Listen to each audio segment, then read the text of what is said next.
Trending egg recipe ಮಾಡುವ.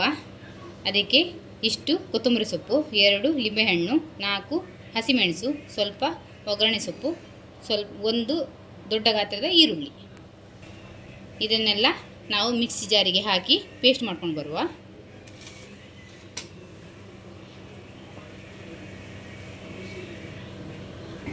ಇದಕ್ಕೀಗ ರುಚಿಗೆ ತಕ್ಕಷ್ಟು ಉಪ್ಪು ಹಾಕೊಳ್ತಿದ್ದೇನೆ. 1/4 ಚಮಚದಷ್ಟು ಅರಿಶಿನ, ಹಣ್ಣು ಹಿಂಡ್ತಾ ಇದ್ದೇನೆ.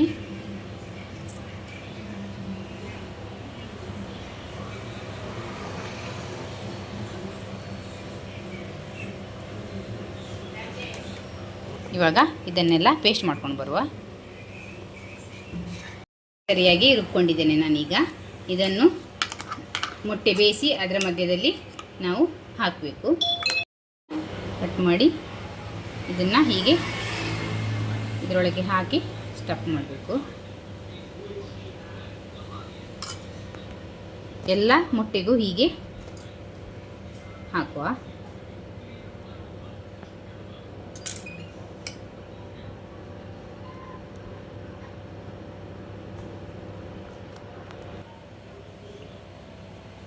ಈಗ ನಮ್ಮ ಟ್ರೆಂಡಿಂಗ್ ಎಗ್ ರೆಸಿಪಿ ರೆಡಿಯಾಗಿದೆ. ನಿಮ್ಮ ಮನೆಯಲ್ಲಿ ಒಂದು ಸಲ ಟ್ರೈ ಮಾಡಿ ನೋಡಿ.